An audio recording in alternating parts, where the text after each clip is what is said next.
welcome to Weather Extra. I'm First Alert Meteorologist Jillian Johnson. We finally saw a shift in the weather pattern over the past week as some slightly cooler temperatures and some much needed rain fell across central Texas. This change arrived towards the end of a historically warm month of October. For a recap of all the records broken and where October 2024 will go down in the record books, we bring in First Alert Meteorologist Sean Bellafiore to kick off Weather Extra this week. Sean. October 2024 was one for the record books, and unfortunately for all the wrong reasons.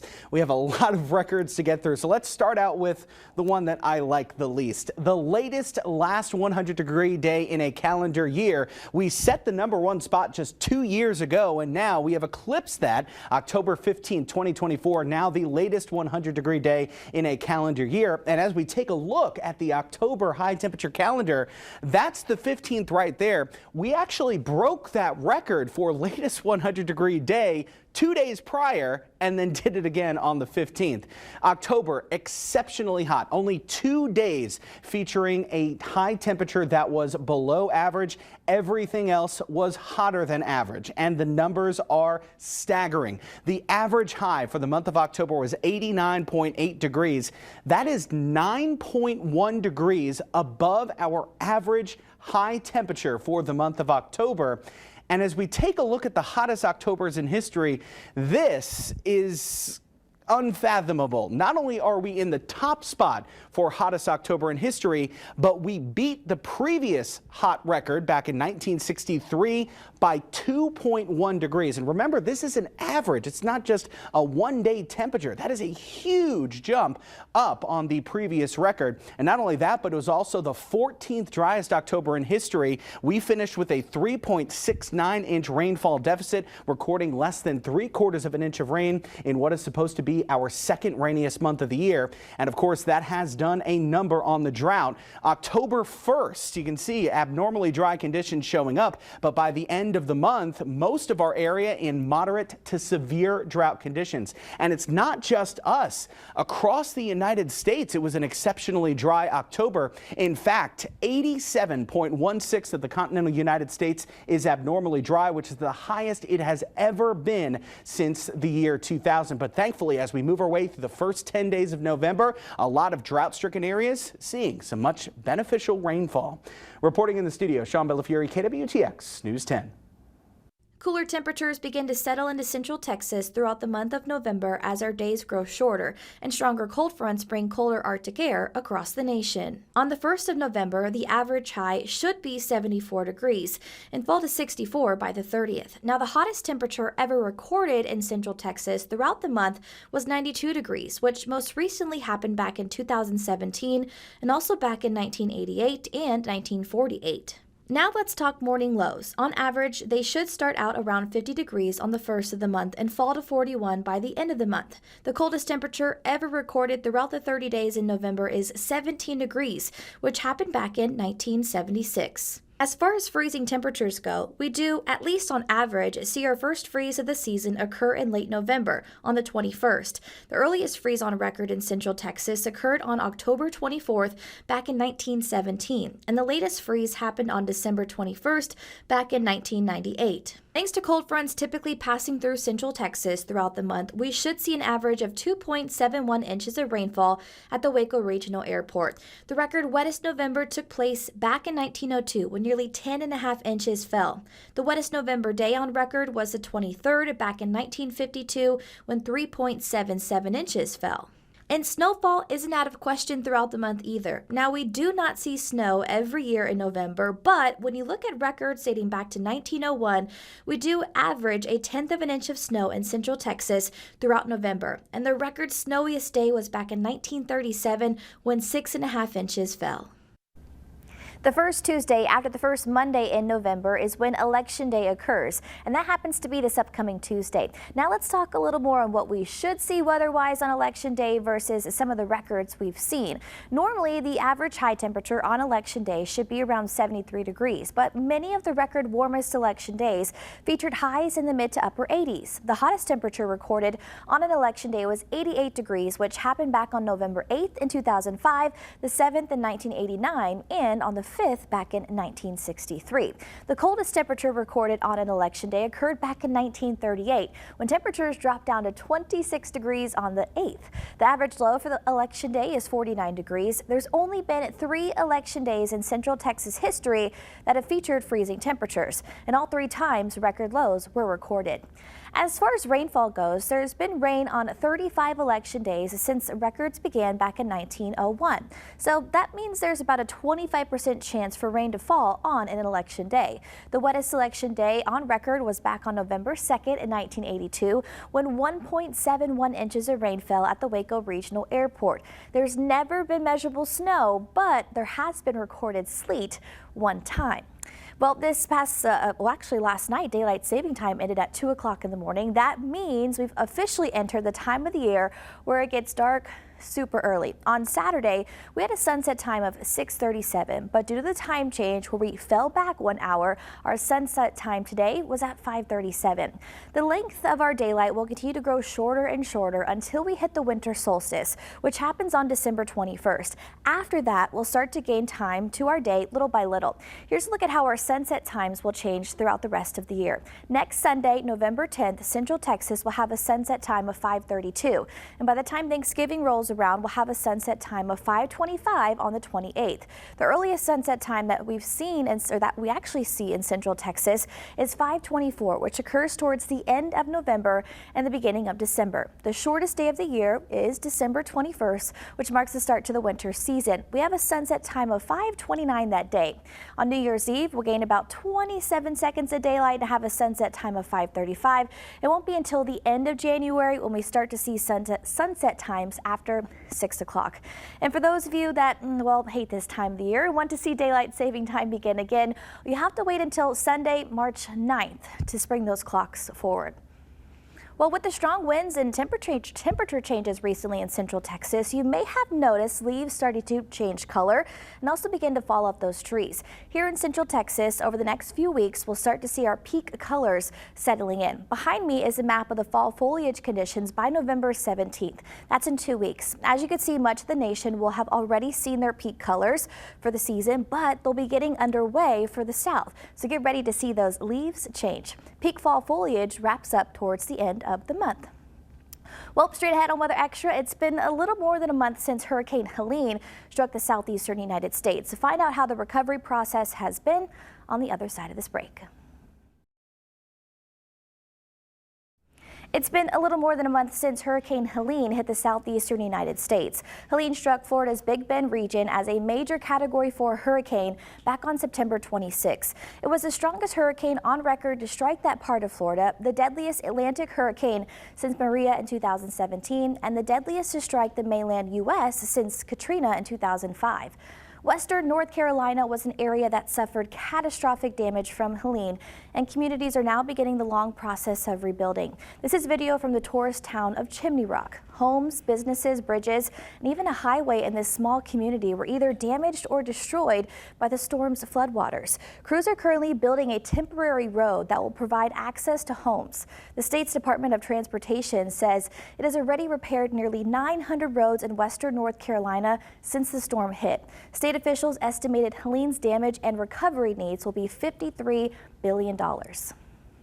And as the recovery process continues across the Carolinas, some big names in country music headlined a benefit concert for Helene relief in North Carolina last Saturday. Asheville native Luke Combs, along with Eric Church and Keith Urban, were some of the performers. Ed DiRio has more from those impacted by the storm and how much money was raised to help those in need.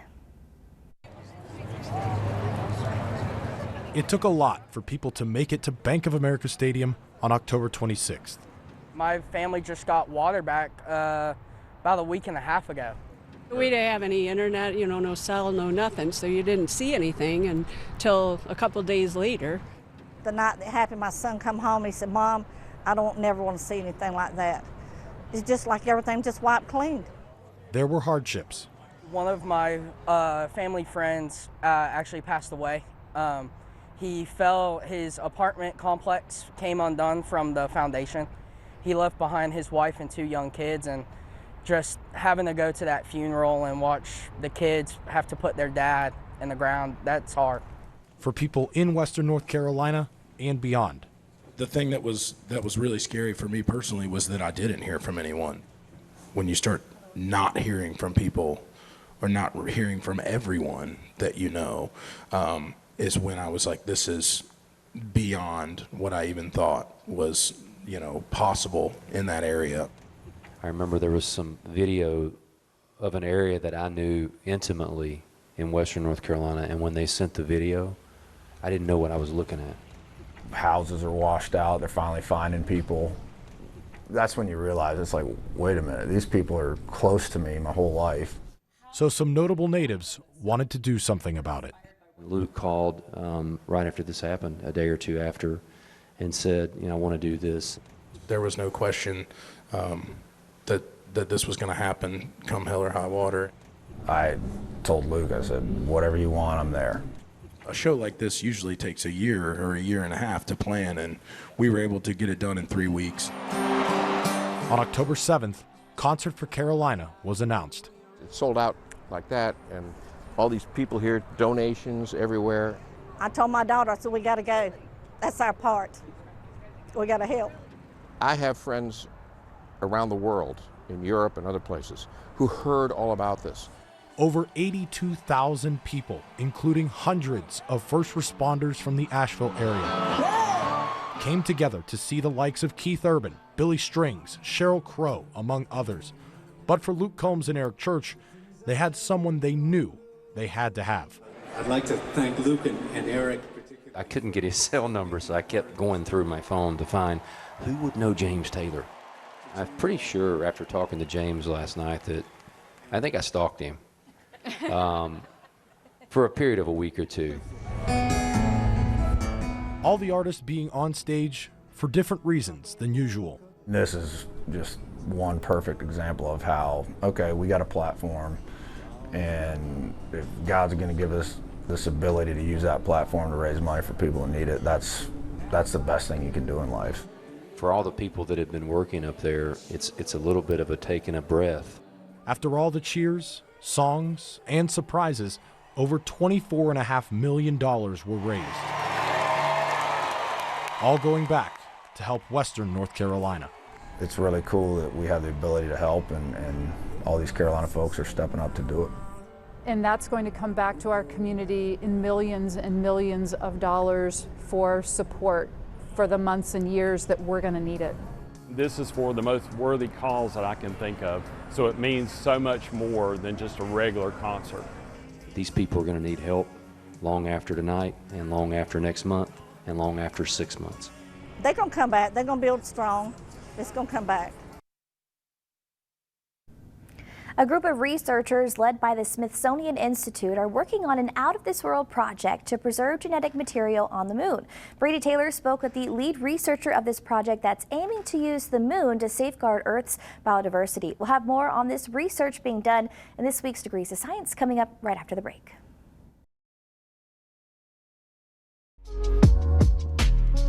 Today we're talking with Dr. Mary Hagedorn. She's a senior research scientist from the Smithsonian Institute. So Dr. Hagedorn, I guess right off the top would be, so y'all's plan is to take cryogenically frozen material, biological material, and put it on the moon. I guess the first question is, why is it important to have cryogenically frozen biological material in the first place? So we were actually inspired by the Svalbard Global Seed Vault, which put aside very important agricultural material as seeds in this very deep mine in Norway. And it's very cold. It's the perfect temperature for storing seeds. And they don't need any people there to maintain it. They just put the seeds there and then they basically close the door. It's to act as a backup in case some of our very critical agriculture is destroyed. So we wanted something similar for animals and plants that cannot be dried as seeds. And there's no place on Earth that's cold enough because we have to maintain cryopreserved animal cells at minus 200 degrees Celsius. And seeds are kept at about minus 20 degrees Celsius. We thought about going into a satellite, but there's a lot of radiation there. And then we started looking at the moon and the possibility of putting it in the south pole of the moon, which is very cold all the time and liquid nitrogen temperatures. We could then bury it under 2 meters of moon soil, and it would protect it in terms of radiation. Is this something that's kind of just a pie in the sky kind of thing, or is this something that we could actually see moving ahead anytime soon? That's a really good question. We hope that it will. We are slated now for the very first step of this process, which is to actually measure the radiation that the cells might incur if they were to leave the Earth and go to the South Pole of the Moon. We have a spot on the Griffin 1 mission, which may be leaving next September 2025 for the South Pole of the Moon. Is there a particular kind of cell that you're preserving that will be taken up there? You know, when you think of animals and all types of animals, we don't actually know how to cryopreserve many of them. Humans, we do a really good job with in terms of eggs and embryos and sperm, but we don't have that sort of menu of cells that we can do for other wildlife species. So we decided we would use the skin cells. And there's these cells within the skin called fibroblasts. And the fibroblast cells can be turned into very potent stem cells. They are very potent stem cells. And they can be turned into sperm and eggs in the future. And so we know how to cryopreserve fibroblast cells from almost every organism because they're uniform. And so that was the reason why we chose those cells, and they'll make a great library of cells. We think of them as kind of the book of life that we'll be putting on the moon. You've got a lot of organisms to pick from on Earth. When you're kind of getting this process going, are there specific areas or types of animals or organisms that you're going to want to first put up there? I'd like to think of it as a living sort of museum. And to some extent, we are going to pick functional groups. Like, we want to keep ecosystems functioning. And I think the one that's easiest for people to understand is that probably most of the pollinators on Earth will be in our first group because they're so important to agriculture and life on Earth. Fortunately, I won't be the person who's choosing. We'll have probably an international team that will make choices, but it'll probably be about groups. So we'll start out with some really important groups like fish and pollinators and perhaps some endangered species, culturally important groups. There's a whole host that, like coral reefs and sequoias and things that just change our environment and may be important for terraformation of outer planets like Mars or wherever. Cryogenically freezing, there's a lot of work that goes into that. So if you get it cryogenically frozen here and you send it to the moon, can it just sit up there forever just being at that temperature? When you cryopreserve something, you basically halt it. You halt all cellular processes pretty much. And so it's in suspended animation, and it can stay that way for a day, a year, 10 years, even, theoretically even 1,000 years. And so you've just halted all biological processes. So yeah, they can stay there as long as there isn't a lot of radiation getting to them. They should be the same as when we put them, in that state. When you start thinking of working up there with these cells that are preserved up there, you're talking about everything being that cold. How hard will it be for people to work around it, equipment to get this set up there? Yeah, it's going to be a huge challenge, and I started wrapping my mind around that as well. I mean, think of Alaska, and in the real dead of winter, and your car battery goes dead with just a few hours and you have to keep it plugged in, or if you had to dig a hole outside your house in the middle of the winter in Alaska or something like that, it's colder than that, and so I think the challenges are going to be severe.